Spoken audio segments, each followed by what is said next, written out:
Hi guys, and welcome to Mr. Miller's Kitchen, and welcome to your very first online cooking lesson. I'm really excited to be sharing some of my favourite recipes with you over the next coming weeks.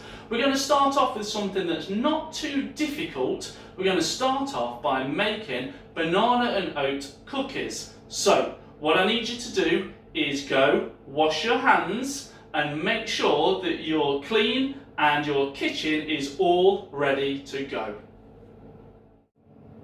For today's cookery lesson, all you're going to need is 160 grams of oats, any kind will do, 2 large bananas, and 2 level tablespoons of ground ginger.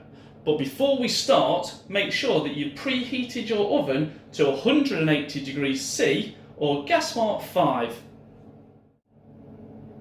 The first thing that we need to do is unpeel our banana. Now most people unpeel a banana from this end, but the correct way to peel a banana is from what we would call the bottom. So let's peel our second banana. Now you might see me throwing the peel over towards the sink. That's because at the end of the lesson I'm going to head up to the compost to throw all that in the bin. Once both bananas are peeled, you can start mashing them up. You need to make sure that the bananas are as mashed as possible. Bananas are Mr. Miller's favourite fruit, and I always eat a banana before I go out on a run, because bananas are a great pre-workout snack.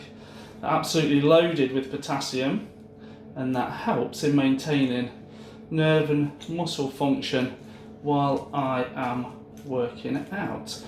While you are mashing the banana, you can add the ground ginger.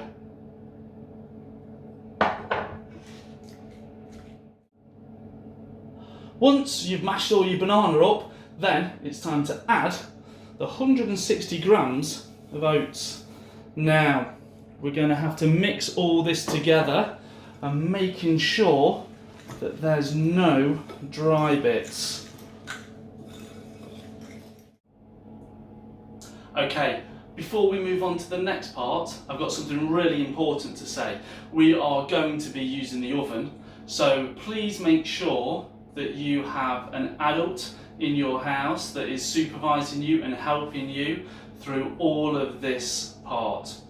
What you need to do now is get a baking tray and cover your baking tray with greaseproof paper. Now it's time to put our mixture onto the baking tray.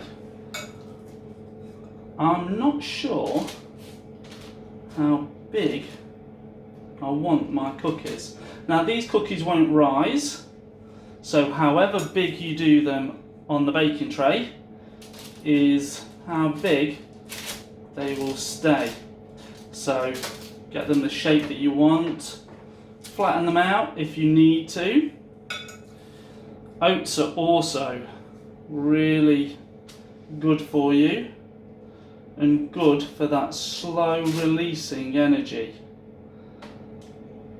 These banana and oat cookies would make a really good snack before you did any kind of exercise. Pause the video now while you finish off getting your mix onto the baking tray. Now on the recipe it said that the mix that we've made should make 15 cookies. Now Mr. Miller's put them out and I've got 8 cookies. So I think that I might have made them a little bit too big or a little bit too thick. But I'm going to put them in the oven anyway and see how they turn out. The recipe says 15 minutes, so I'm going to come back in 15 minutes and check them out. But because I've done them a little bit bigger, they might need a little bit longer. So let's check back in a little while and see how they've done. Okay, our 15-minute timer is up, so it's the moment of truth. Let's have a look what our cookies look like.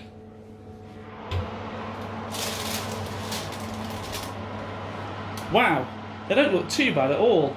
I might just leave them in for another minute or two to get them really nice golden brown. So I left my cookies in for just another couple of minutes, and as you can see, they turned out pretty good. I am really looking forward to eating these with a nice cup of coffee later. That's it for today's cookery lesson. I hope you've had fun. I hope you learned a little bit of something. And most of all, I hope that you've got some really nice banana and oat cookies to eat and enjoy with you and the rest of your family. Please remember to be careful when you're in the kitchen. Be careful when you're doing any kind of chopping, and especially careful if you're using the oven. If you've got any photos or videos that you want to share from today's lesson, please feel free to upload them to your Class Dojo portfolio. And the last thing I've got to say is make sure that you tidy up after yourself. Don't leave the kitchen in a mess, and don't leave the adults in your house alone to clean it all up. Thank you for joining me, and I look forward to seeing you in a couple of weeks' time where we'll be cooking something else.